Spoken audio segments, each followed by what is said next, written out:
right. We're just going to wait just a minute. Hi, everybody. I'm Aubrey Adams with Every Brain Matters. Thank you for joining us today. We'll get started in just a few seconds here. Just going to make sure everybody's signing on.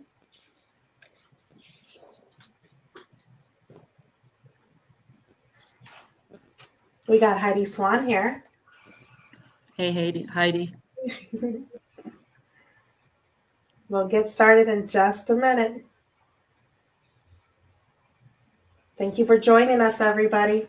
I'm Aubrey Adams from Every Brain Matters. We have Corrine Lamarca from jennifersmessengers.org, and we have Ed Wood from DUID Victim Voices.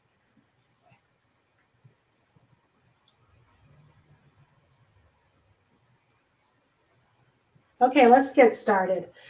Hi, everybody. Like I said before, if you're just joining us, my name is Aubrey Adams. I'm the director of Every Brain Matters, which is a community of support and advocacy based on science and lived experience. We are so grateful that you are joining us today because we have a very valuable presentation with clear data about impaired driving. I'm going to introduce Corrine Lamarca. She is director of Jennifer's Messengers, and you can visit her website at jennifersmessengers.org. And I'll let you take it from here, Corrine. Thank you. Thank you again. I'm Corrine Lamarca, and I'm the director of Jennifer's Messengers. We are sounding the alarm about marijuana impaired driving. This presentation will explain why laws for marijuana THC impaired driving are significantly different from alcohol, and it does matter. Ed will discuss a better way states can track marijuana DUIDs,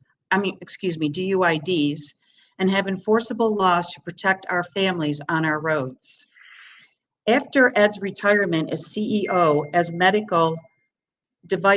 for a medical device firm, Ed's 33-year-old son, Brian, was killed at the hands of two marijuana-impaired drug drivers. They were also on methamphetamine and heroin.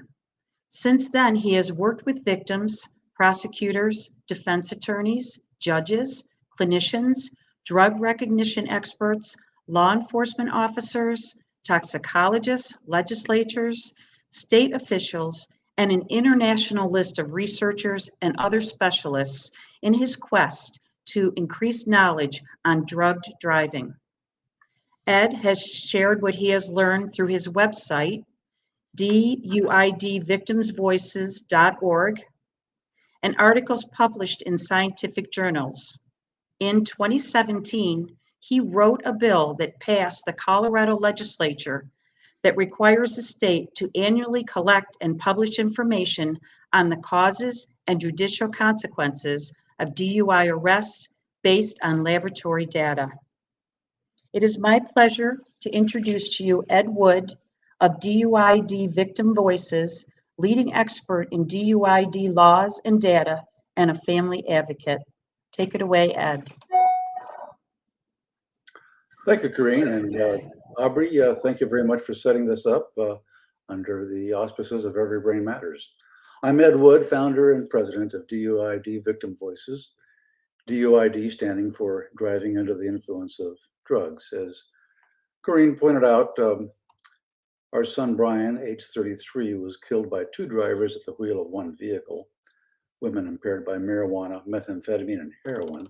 The judge opined that the crash would not have occurred were it not for drug use, yet the women were not convicted of DUI. So I spent time with all of the specialists that Corrine listed, trying to understand how this could possibly happen. Next slide. Along the way, I found myself becoming an expert in the field of drug-impaired driving, and I've been published widely in peer-reviewed scientific journals. I want to share some of that knowledge with you today. Next slide. Colorado courts convict over 900 drivers each year of driving while impaired by marijuana's tetrahydrocannabinol, or THC. Over 2,000 additional drivers are convicted annually of driving under more than one drug, so-called polydrug impairment. The most common polydrug cocktail is alcohol combined with THC. While those numbers pale in comparison with the 12,000 annual Colorado convictions for drunk driving, we must consider the fact that very few drunk drivers are tested for drugs other than alcohol. So polydrug impairment is undoubtedly a much greater problem than what is currently reported. Alcohol's DUI per se laws certainly make it easier to enforce laws against drunk driving. And due to the success of universal alcohol per se laws, many people, including law enforcement and legislators, ask why we can't have per se laws for marijuana's THC. After all, THC is the second most common reported cause of driving impairment. Well, you're about to learn why THC per se laws are the wrong answer for a very real problem. Simply put, THC laws are scientifically invalid, they don't work, and there are better ways of enforcing drug driving laws than per se limits. Next slide, please. The first question many of you should be asking yourselves is, what is a DUI per se law, and is there a difference between DUI and DUI per se? Well, yes, there is a difference. A drunk driver may be convicted of either DUI or of DUI per se. Although a drunk driver can be convicted of both, that is rarely done because it would have absolutely no impact on sentencing. The terms DUI and DUI per se are defined in state laws, and they vary a little bit from state to state. We're showing here Iowa's laws as an example. I've added the bold titles just for clarity, using the common term DUI rather than Iowa's chosen term, which is OWI. The statements otherwise are directly from the statute. Other states have similar statutes that differentiate DUI from DUI per se. So to be convicted of DUI, a prosecutor must prove that the driver was under the influence. Proof does not require any specific blood alcohol level or drug level. A DUI conviction is the only way to convict drunk drivers who refuse to provide a breath or blood sample for evidentiary testing. On the other hand, to be convicted of DUI per se, a prosecutor must prove that the driver had a blood alcohol content of 0.08 or more while driving. The Latin term per se simply means by itself. There is no need to prove impairment. Having a BAC of 0.08 does not prove that you were drunk, merely that if driving, you are in violation of the state's DUI laws. Next slide, please. 6 states have DUI per se laws for marijuana's THC. 5 nanograms per milliliter for Washington, Montana, and Illinois, and 3 nanograms per milliliter for West Virginia. Ohio and Nevada have per se limits for several drugs, including 2 nanograms per milliliter for THC. Virginia has per se limits for several drugs, but not for THC. Virginia recently considered and rejected imposing a 3 nanogram milliliter THC limit, like its neighbor, West Virginia. 15 other states have zero tolerance laws, 9 of which include THC. All of these per se laws are based on a finding that drivers above the per se limit are simply in violation of state law.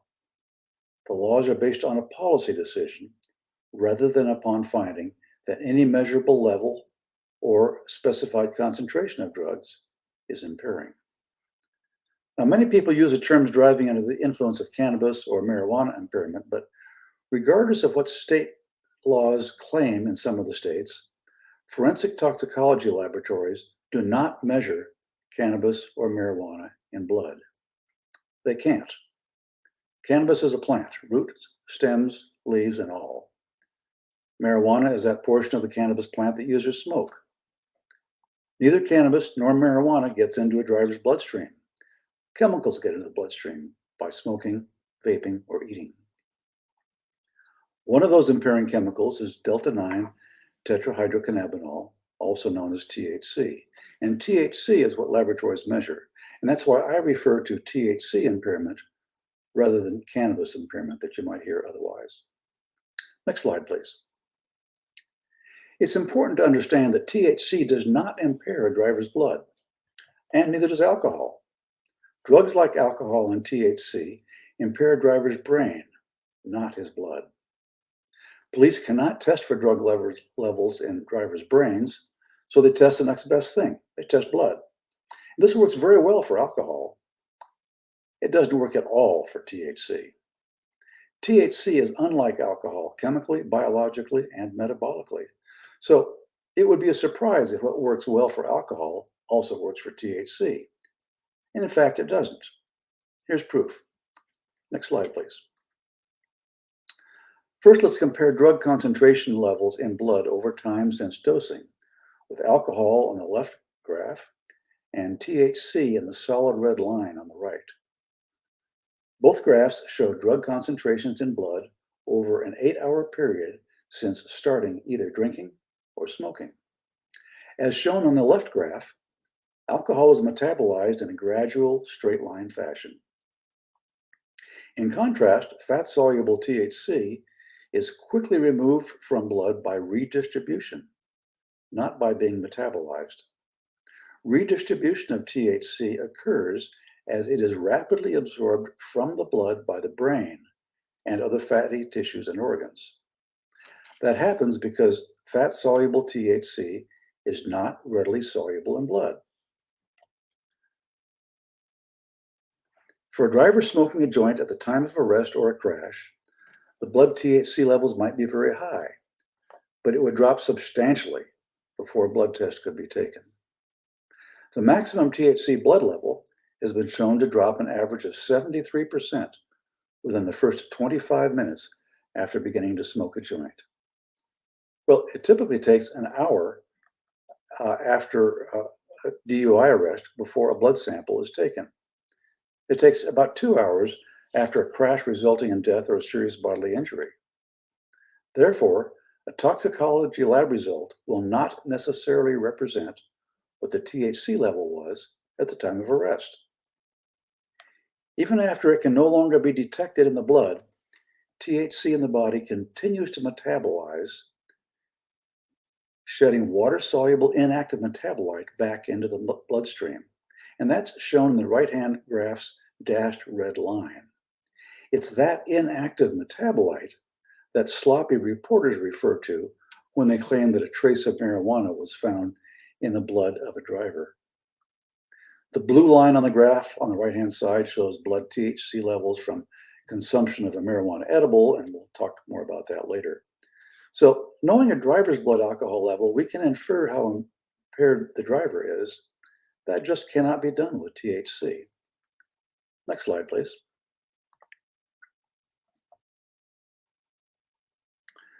These graphs are from my multi-center European study showing a very high correlation between blood alcohol concentration and crash culpability on the left, and no such correlation between blood THC levels and crash culpability on the right.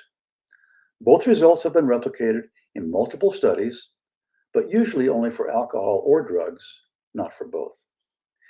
It's worth noting that among impairing drugs, alcohol, not marijuana, is the outlier.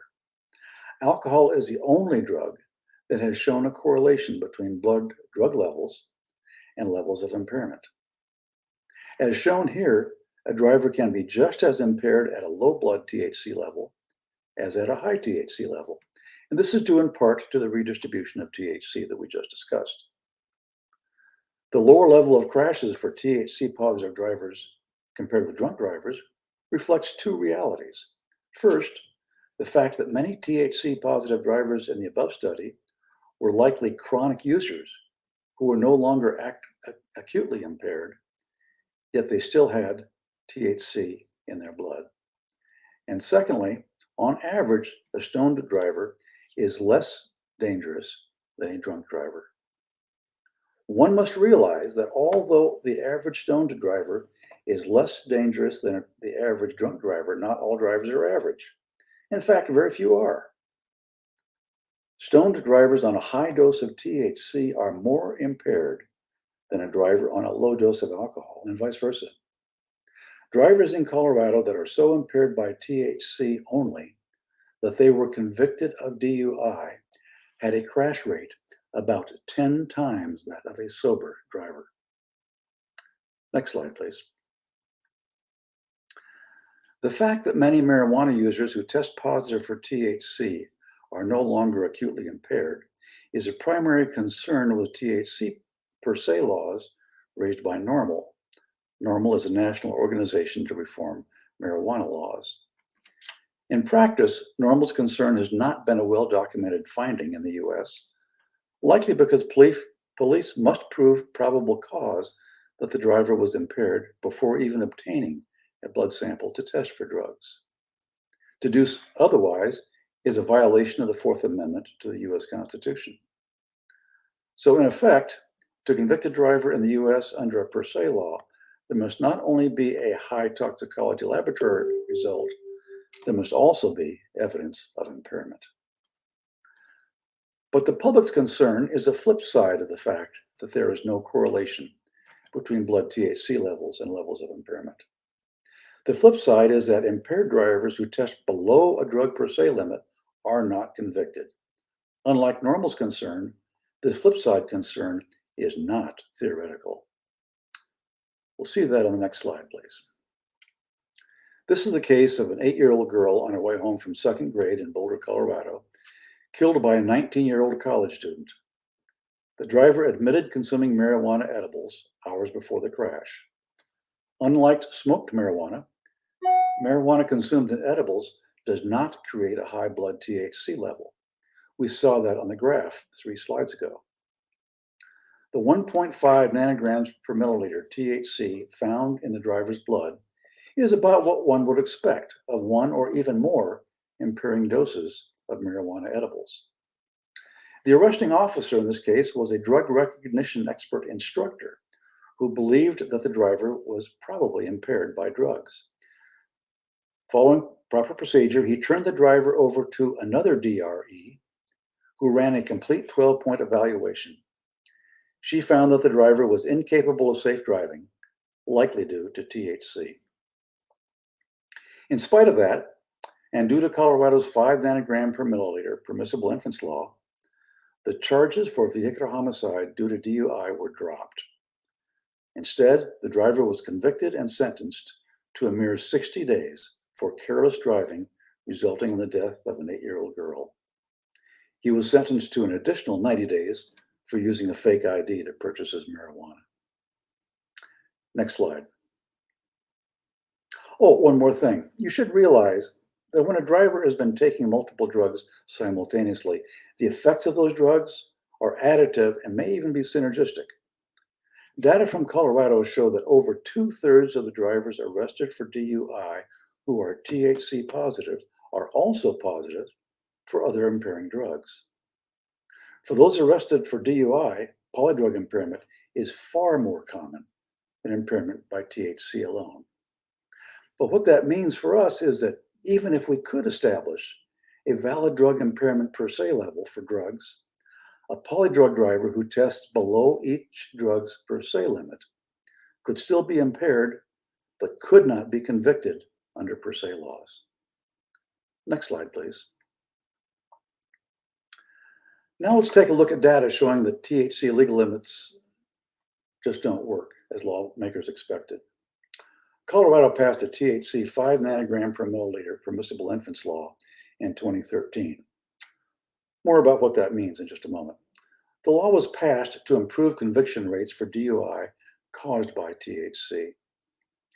Improved conviction rates over what was not really known, since the state had no measures of DUI conviction rates at that time. That changed in 2017 when a law that we wrote was enacted requiring the state to link court and toxicology data to analyze and publish the causes and judicial consequences of DUI. You're about to see the power of data that, as far as I know, is not yet produced by any other state. Next slide, please. But first, we need to understand a very unusual feature of Colorado's DUI law. Colorado has not one, but 2 different impaired driving violations. The first, DUI, driving under the influence, is defined in statute as substantially incapable of safe driving. The second, DWAI, driving while ability is impaired is degree. So the person is less able than the person ordinarily would have been. Next slide, please. States use a variety of acronyms such as DWI, DUII, OVI, and others. But more importantly, they also vary widely in their definitions of whatever their DUI acronym happens to be. 34 states define DUI statutorily, as shown here. The remaining states do not define the term in their DUI statute. A dozen states use something like Colorado's DUI term, incapable of safe driving, which is a very high bar for a prosecutor to meet. Nearly 24 other states use a much lower bar, including Colorado's definition of DWAI. Some states, like Vermont and Virginia, statutorily define DUI only for drugged driving, but not for drunk driving. I've included Vermont and Virginia in category 3 in the above chart. Next slide, please. Now let's come back to Colorado's permissible inference law. Colorado has a permissible inference level of 5 nanograms per milliliter of THC in whole blood. This is not a per se level where by law no proof of impairment is needed to convict. With Colorado's permissible inference law, a court may infer a driver to be driving under the influence if the blood THC level is 5 nanograms per milliliter or higher, but only if other evidence supports that conclusion. Therefore, unlike a per se law, it does not nearly guarantee a conviction for someone over the limit, but it still poses a nearly insurmountable hurdle for a prosecutor who charges an impaired driver who tests below the limit, as we shall see in a moment. Next slide, please. When the THC permissible inference law was passed in 2013, the legislature applied it only to DUI, not to DWAI. The legislature was focused on trying to make it easier to convict THC impaired drivers, knowing that recreational marijuana legalization was going to be started the next year. And they also wanted to try to avoid criminalizing non-impaired drivers who tested above the limit. But by ignoring DWAI, the legislature unwittingly enabled an experiment to compare conviction rates for impaired driving with and without a 5 nanogram per milliliter permissible inference level. The next slide shows the results of that experiment as reported last January from 2019 data analyzed by the Department of Public Safety's Office of Research and Statistics. The top table shows data from drivers who tested positive for THC only. The bottom table shows data from drivers who tested positive for alcohol only. Polydrug impaired drivers are not included in these two tables. Each table is separated into two categories. The top two lines are DUI cases, driving under the influence, defined in statute as incapable of safe driving, followed by DWAI cases, driving while ability is impaired, which is defined in statute as impaired to the slightest degree. Each category shows drivers both above and below the legal limits, either 5 nanograms per milliliter for THC or 0.08 grams per deciliter for alcohol. Next slide. First, look at the top lines in the two tables. The DUI conviction rate for stoned drivers above the limit was only 70% versus 93% for drunk drivers above the limit. It appears then that the permissible inference structure of the law does indeed ensure that there are no convictions of drivers based simply on toxicology results. The next slide will have us look at the THC conviction rates for those testing below the permissible inference level. The rate for stoned drivers below the 5 nanogram level was negligible, only 8%, even though the 93% DWAI conviction rate shows that drivers below 5 nanograms were indeed impaired. The next slide will point out the THC conviction rates for DUI and DWAI. And we see that most charges and convictions were for DWAI, not for DUI. 72% of convictions were for DWAI. This tells us that prosecutors have almost abandoned relying upon the 5 nanogram statute. Next slide. The extremely high THC conviction rates for DWAI, for which the 5 nanogram law was not in effect, 99% and 93%, also show that the permissible influence level was not even needed to achieve a conviction. Next slide. Despite the legal definitions of DUI and DWAI, a DWAI conviction does not necessarily mean that the driver was only modestly impaired. This is because DWAI is more of a plea bargain tool than it is, and I'm going to ask you to back up one slide. There we are. It's more of a plea bargain tool than it is a definition of the level of impairment. A DWAI charge is used by prosecutors to achieve convictions more quickly, and it works because legal sanctions for first-time offenders are lower for DWI than for DUI, and a DWAI conviction does not result in a license suspension.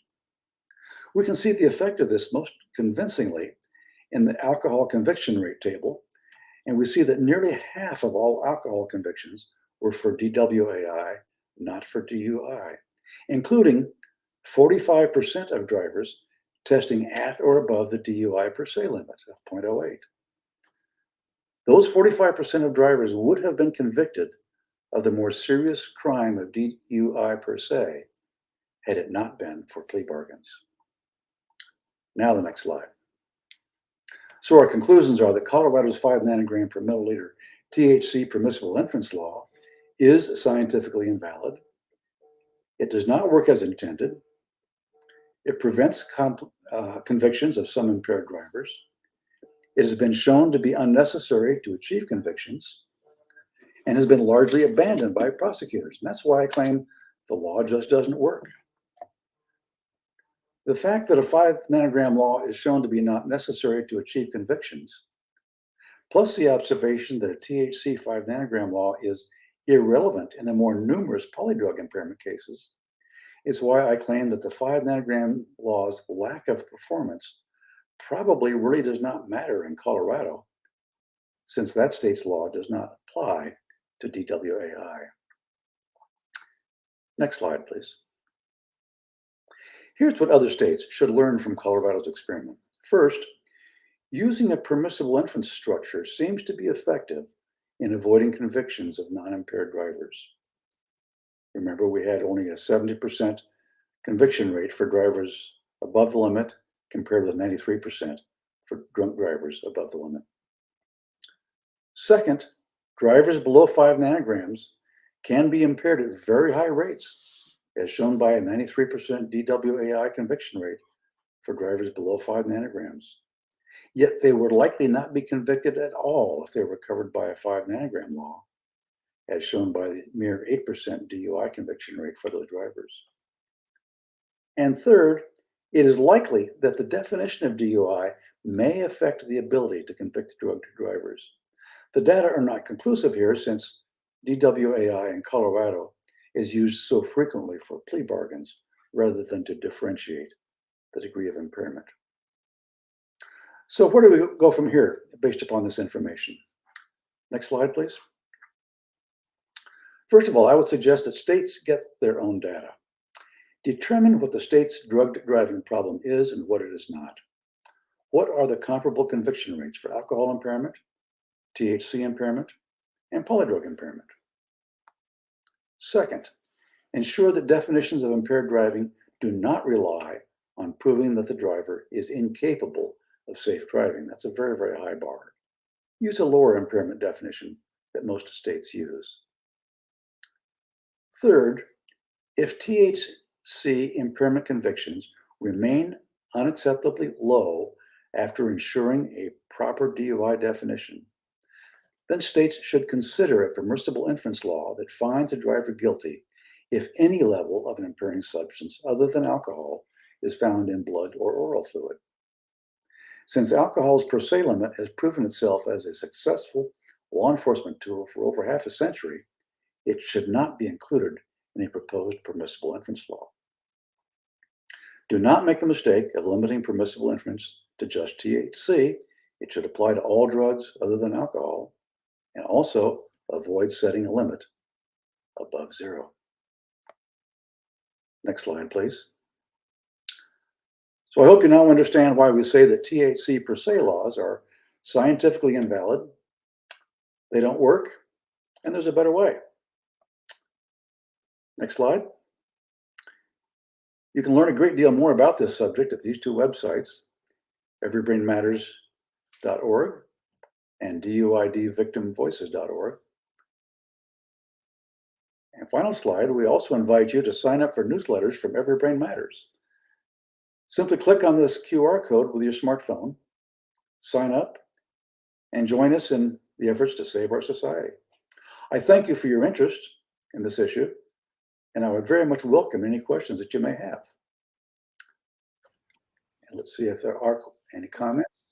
And I see only 31. Well, that's a pretty good response. Thank you so much. That was a wonderful presentation. And I just want to say before you get to the questions here, you know, Ed and I are both from Colorado. We were there when they legalized and opened the pot shops back in 2014.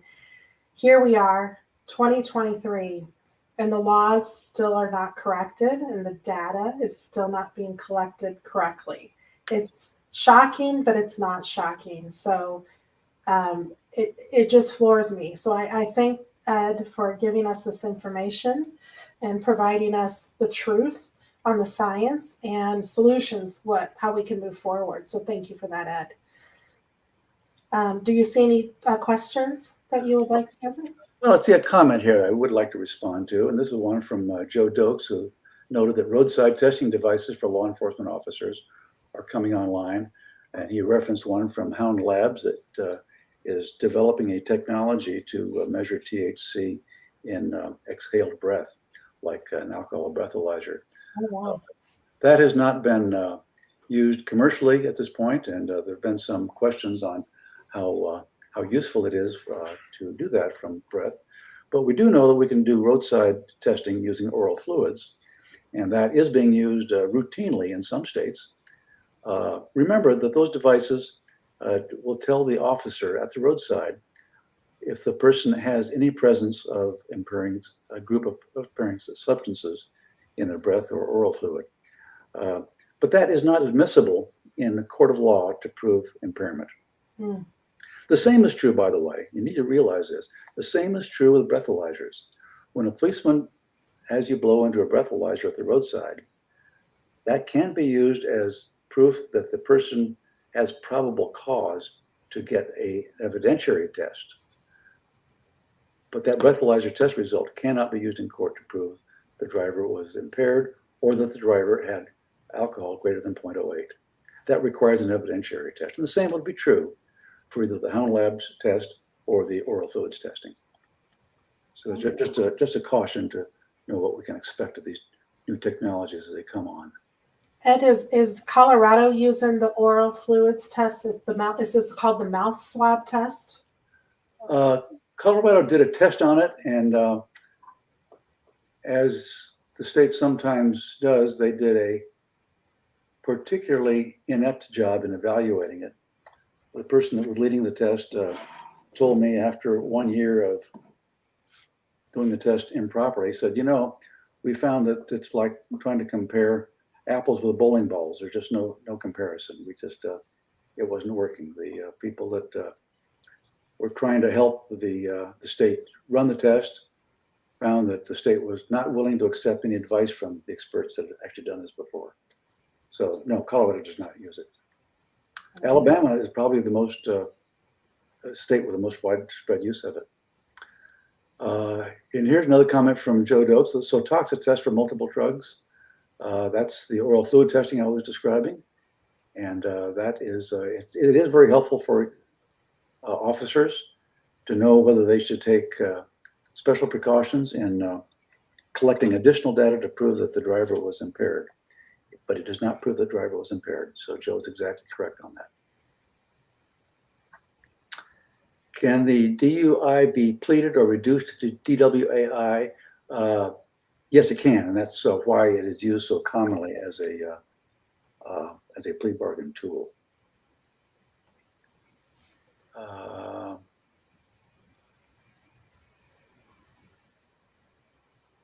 And then we tested the Draeger 5000, but it's way too slow. The Draeger 5000 is takes about, as I recall, it takes about 10 minutes or so to use. And blood, however, is much slower. And remember that you get the blood sample quite a ways after the arrest or after a crash. But then once you have the blood sample, it will take typically weeks, sometimes months, depending upon the laboratory, before you know what the results are. So that the arrest is made long before the result is actually known. I'm going to take the slides down. I think I can do that. I'm not sure if I can. I think that is all of the questions. If I missed one of the questions, please, the rest of them were just other thank you comments and so forth. Yeah. Which I very much appreciate. And people are giving me some of their contacts, which I would be glad to answer any questions that you may have at a later time off schedule after this event, if you like. I have a few kind of questions for you, Ed. Sure. And I just want to thank everybody who's put comments in the chat. We see you guys are making comments about all the work you're doing. Please keep that up. Let us know how we can support you. And if you're looking for certain information, just let us know too, so we can guide you in the right direction. Mm-hmm. Thank you for standing up for the safety and health of our communities. Ed, I remember back in 2018 in Colorado when people were in an outrage because we were getting towards the end of the year and we were reaching traffic fatality deaths at 500. We were almost at the 500 mark. And then I saw a report come out just 2 weeks ago that we have surpassed that for 2022. And the number is at 745 people we've lost on the roads in Colorado. That's right. The other thing that's interesting to note, Aubrey, is that we had at one time in the country around 40 to 45% of all the traffic fatalities were due to drunk driving. And at that time, there wasn't much of a concern about drunk driving. It was sort of like a joke almost. I'll take one more for the road before I go kind of thing. We then had the slogan that MAD came out with, don't let friends drive drunk. That plus safer roadways, safer cars, airbags, seat belts, a whole bunch of different things, drove the death rate down significantly. And it drove the percentage due to drunk driving down as well, down to around 30%. Friends don't let friends drive drunk slogan was then dropped, and we have stopped dropping the percentage due to drunk driving ever since. And the percentage skyrocketed going back up in 2020 as part of the pandemic effect, as far as we can tell. But a lot of that data are still coming in. We have a few more questions that have come in that I'd like to address if I could. Yeah. One is, do you agree that THC drops significantly in the blood after about 3 hours? Well, actually, it drops more rapidly than that, Joe. The blood level of THC drops from its maximum point about 73% in the first 25 minutes after beginning to smoke a joint. And after an hour, you've lost about 90% of the maximum THC level. After 3 hours, it may be so low that it cannot even be detected with normal toxicology laboratories, unless the user happens to be a chronic user. In that case, you will be able to detect it after 3 hours and sometimes even after a week. So there are big differences there. Second question came up was, wouldn't it be interesting if a law allowing the removal of a hair strand could be instituted? That has a drawback. People also have wanted to use urine, and some states do use urine very, very inappropriately, I would say. When you're testing THC in urine or blood or hair, you're testing THC and or its metabolites long after it has been metabolized. So it would have no bearing on whether or not that person was impaired at the time you took the sample. No bearing whatsoever. So by testing THC in a hair strand, which can be done chemically, that will tell you that THC has been used at some time in the past, but maybe not necessarily at the time that driver had his hair sample taken. Question on what is Michigan laws for DWAI? Boy, that's a, I can't give you all the laws, but Michigan is one that does not define what its DUI is. It simply says that you're under the influence. So it's one of those 15 states that does that.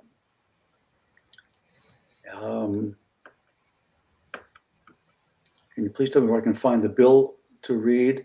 And I presume you're talking about the bill that we wrote for Colorado to have them collect their data. Yes, that was House Bill 17-1315. And so if you look up Colorado House Bill 17-1315, you can find that just by Googling it. Good questions. And some of those questions were from Chrissy, our new director of PAN, the PAN Action Network, with Sam, Smart Approach to Marijuana. So we are excited you joined us, Chrissy, and being part of this network. Thank you so much. Good. Yeah. A question asked, are you streaming this elsewhere? And Aubrey, you might want to talk a little bit about that, about how this is going to be seen. Yes. So this is being streamed on multiple social media platforms. Every Brain Matters has Facebook platform, YouTube, and Twitter. And then I use my name too, Aubrey Adams. So I have it on Aubrey Adams Twitter and Facebook. Also, we are recording, so there will be a link on our YouTube channel that can be shareable too. So I won't have it up for a few days, but it will be there. So if you subscribe, if you join everybrainmatters.org, you just go to the website, click the join button at the top. You'll get a notification when you join our YouTube channel too, that when I've uploaded this video. One comment I'd like to make, someone was asking about a question about Michigan's laws, and there's a concern there because, of course, Michigan has recreational marijuana now.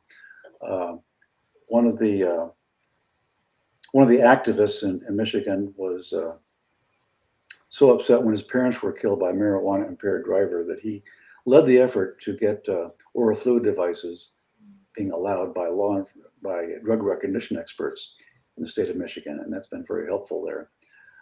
Indiana went one step further, and they started using oral fluid testing devices, but just up in the areas of Indiana that border Michigan, because they were concerned about the Michigan drivers coming into their state impaired. Wonderful.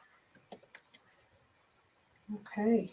One more question. I've seen a person talking about using vision as a THC impairment test. How accurate is that? Gene, the data are still out, still working on that. We don't have full information on that yet. There are several things we can look at. If you do standardized field sobriety tests for alcohol, the most sensitive test to determine alcohol impairment is something called horizontal gaze nystagmus. I'm not going to describe that, but I will tell you that it doesn't work for THC at all. But there are other eye effects that can be detected that will indicate THC impairment. One is the lack of peripheral vision sensitivity. You can also look at vertical gaze nystagmus. You can look at eyelid fluttering, and you can look at a little bit of a certain type of a redness in the eye that all occur with THC. But the one that's most interesting is one that sees a certain type of a type of color blindness that comes up with people who are using THC. That's very, very diagnostic, and that's still being tested.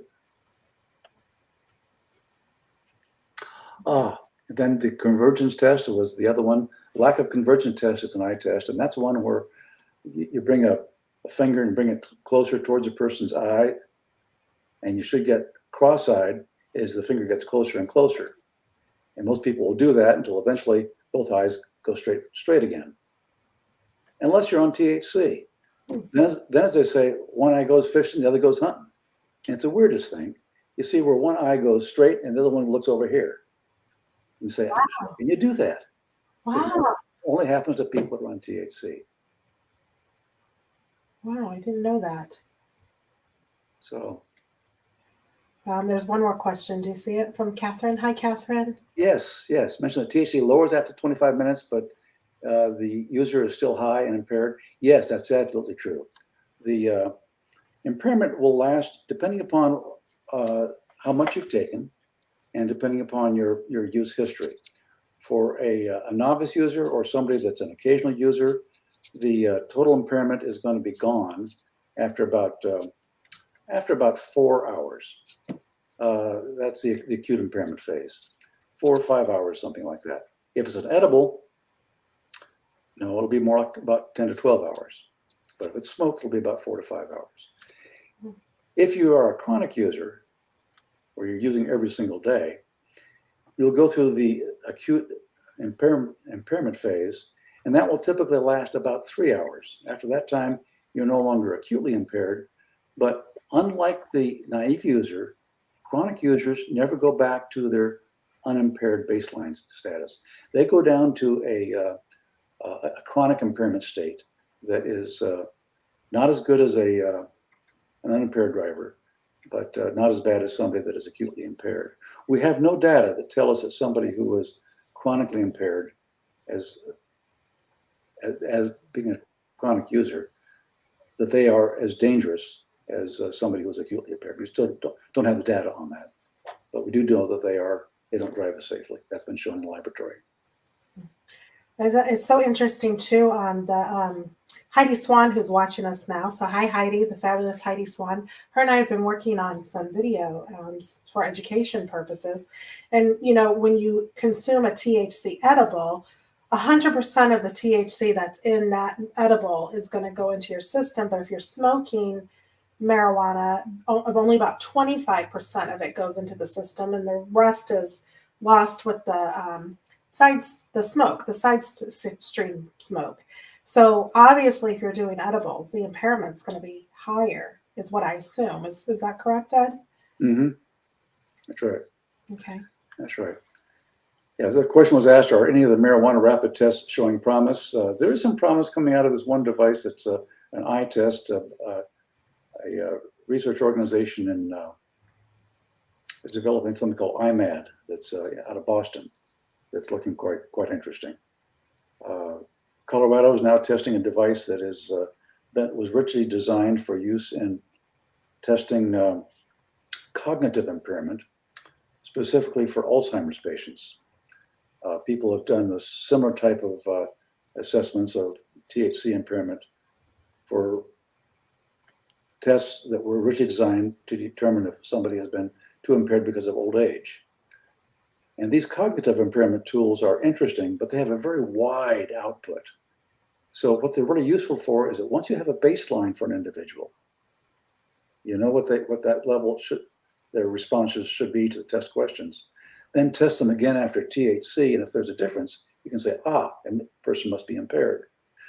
What they don't do so well is to say, based upon that number, I can now say you're impaired, because within a big population, the output number is very, very, very, very broad. So that's one of the dilemmas of using cognitive impairment devices. Colorado is testing one right now.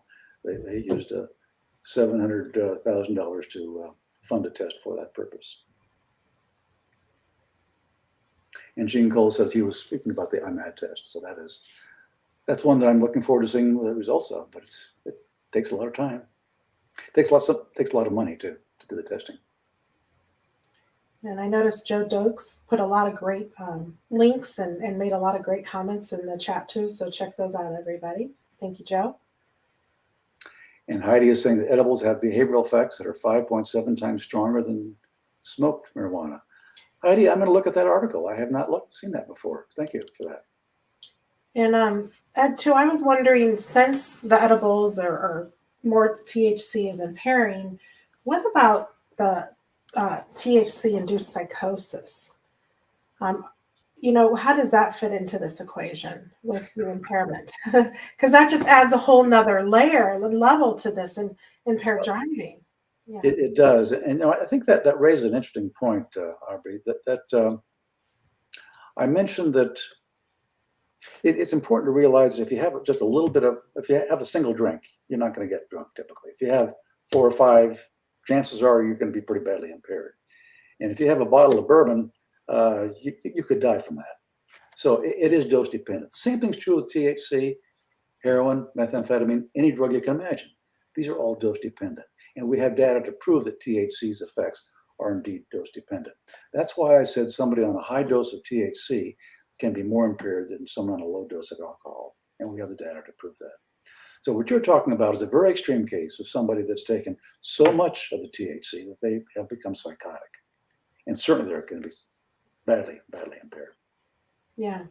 Yeah, just 10 milligrams can induce symptoms of psychosis. And, and I think that's really a valid point you make there, Ed, because you could take a drink of alcohol and not become psychotic, but you can vape THC or take an edible and have a psychotic experience. It's happening all the time. So we can't compare. It's 2 different drugs. That's what I really get from your presentation. Yeah. Great presentation. Good. I very much appreciate the comments and the interaction of this group. This has been fantastic. This is better than I thought. This is great. This is wonderful. We instead of just doing a private webinar, I'm trying this platform where we're going live. So we're reaching a broader audience and reaching the public a little bit more. So it's turning out well. So, and then we'll be able to share it later too. So thank you, Ed, for having your willingness to do this with me. We really appreciate it. Oh, I'm sorry. Here's another question I missed. Can I tell what I'm so sorry for the loss of your son. Can you indicate the drug driver was convicted of something? I'm not sure what the question is, but the driver was convicted of vehicular homicide caused by, it's basically careless driving. And in the state of Washington, that's actually a felony. It's not a felony in the state of Colorado, and it varies depending upon the state. Had they been convicted of vehicular homicide due to DUI, then the prison sentence would have been much longer. But they served prison sentences of 3 and 5 years, respectively, for the 2 different defendants. We're deeply sorry for your loss, Ed. And we are grateful that you've taken that and brought it into purpose by sharing this information to help other families. Yep. So thank you. Good. Okay. Well, I think we'll end the presentation now. I don't see any other comments or questions. We want to thank you all for joining us tonight. You will get a link for this. Just join Every Brain Matters. And Ed, wonderful. Thank you very much. Thank to all of you. Okay. Good night, everybody.